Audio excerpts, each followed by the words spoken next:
Bismillahirrahmanirrahim. Assalamualaikum warahmatullahi wabarakatuh. Alhamdulillah wa syukurillah wassalatu wassalamu ala sayyidina wa maulana Muhammad ibn Abdillah wa ala alihi wa sahbihi alladzi lahum hudatul ummah. Amma ba'dah, la haula wala quwata illa billah. Anak-anakku yang saya cintai, para santri putra maupun putri Pondok Pesantren Modern Selamat Kendal yang mana pada saat ini masih berada di rumah, semoga kita semua senantiasa dalam lindungan Allah Subhanahu wa taala.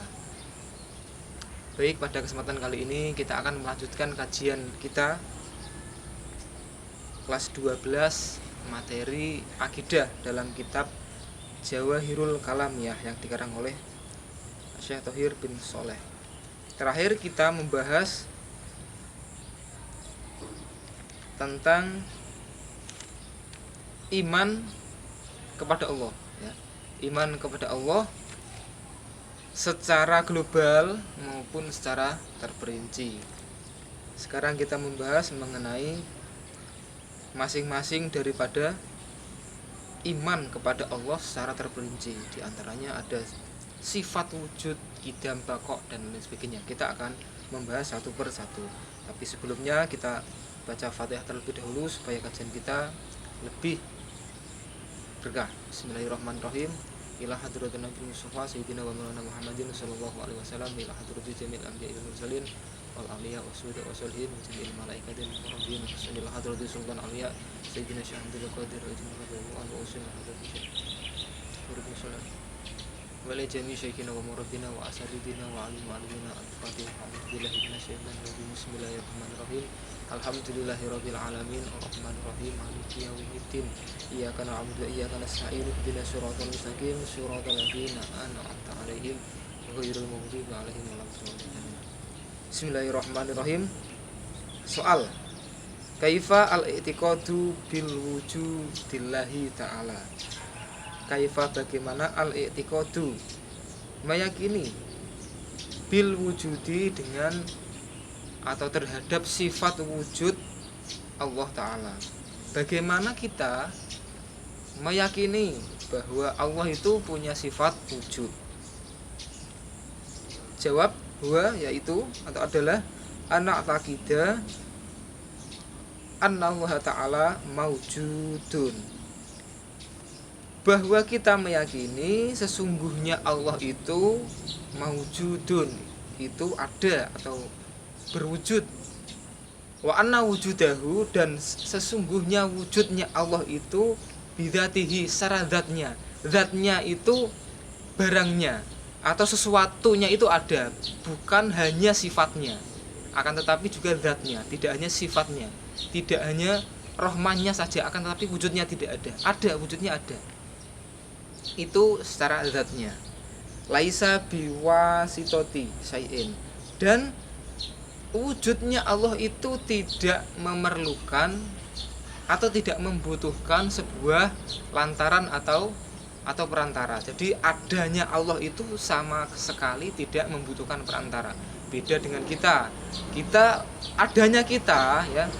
Adanya kita diadakan, diciptakan oleh Allah melalui perantara orang tua kita, ya, melalui perantara orang tua kita. Tanpa perantara kita tidak bisa ada.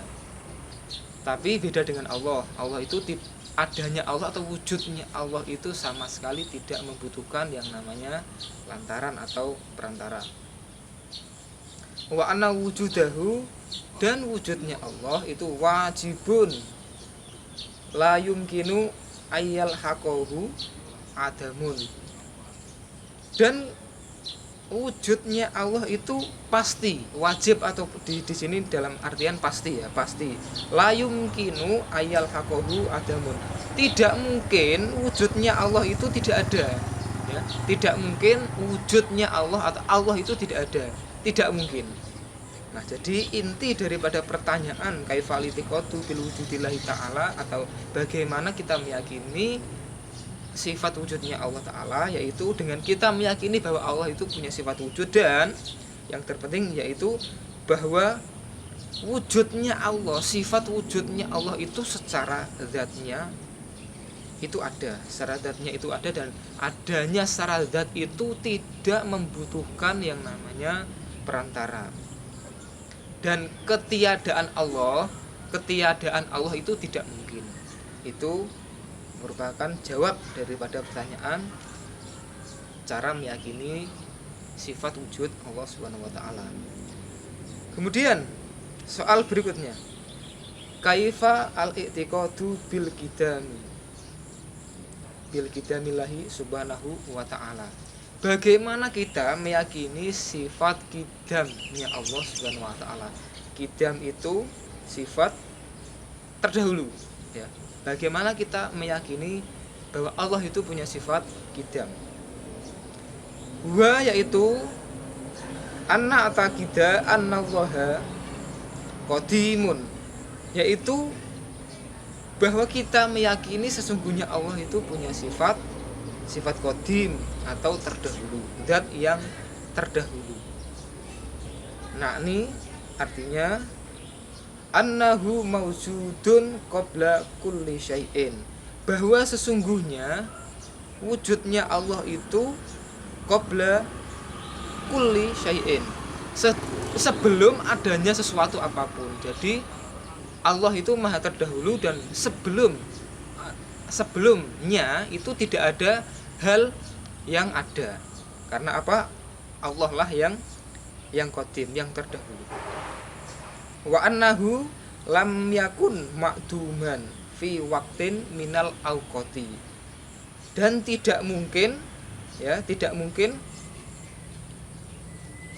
tidak adanya Allah ya, tidak mungkin tidak adanya Allah.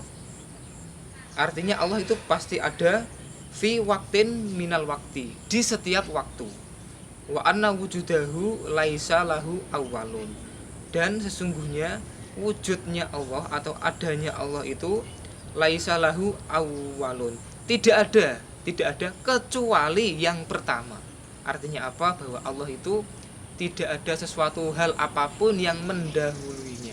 Yang terakhir, soal terakhir, kaifa al-i'tiqadu bil baqai. Bagaimana meyakini bahwa Allah itu punya sifat baqa. Kaifa al-i'tiqadu bil baqaillahi subhanahu wa ta'ala. Bagaimana kita meyakini atau bagaimana meyakini bahwa Allah itu punya sifat baqa. Baqa itu artinya tetap. Wa yaitu cara kita meyakini yaitu anak taqidah, dengan kita meyakini annallaha subhanahu wa ta'ala, bahwa sesungguhnya Allah ta'ala itu bakin, itu tetap. Yang pertama cara kita meyakini bahwa Allah itu punya sifat baqa, hal yang pertama yang kita lakukan yaitu kita yakin dulu bahwa Allah itu punya sifat bakin atau baqa. Kemudian wa anna baqa'uhu laisa lahu nihayatun, bahwa sesungguhnya ketetapan Allah itu tidak ada laisa lahu nihayatun, tidak ada berhentinya, tidak ada endingnya, tidak ada akhirnya. Artinya Allah itu tetap dan selalu ada setiap waktu, tidak ada akhirnya. Wa annahu la yazulu aslan, dan sesungguhnya Allah itu tidak akan hilang, aslan blas tidak akan hilang. Wala yalhaqahu al-adamu fi waqtin minal awqati, dan Allah itu tidak mungkin tidak ada fi waqtin minal awqati. Allah itu tidak mungkin tidak ada di setiap waktu, di setiap zaman, sampai akhir apapun, bahkan sampai hari kiamat pun Allah itu akan tetap ada.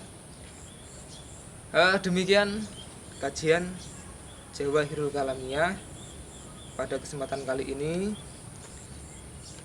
Pada intinya kita membahas mengenai sifat wujudnya Allah.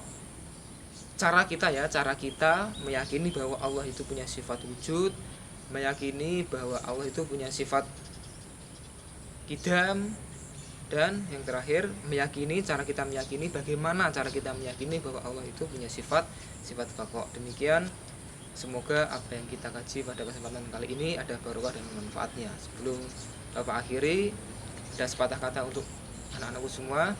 Jangan pernah menuntut Tuhanmu karena tertundanya keinginanmu. Akan tetapi tuntutlah dirimu sendiri karena tertundanya adabmu kepada Tuhan. Demikian, wallahul muwaffiq ila aqwamit thoriq. Wassalamualaikum warahmatullahi wabarakatuh.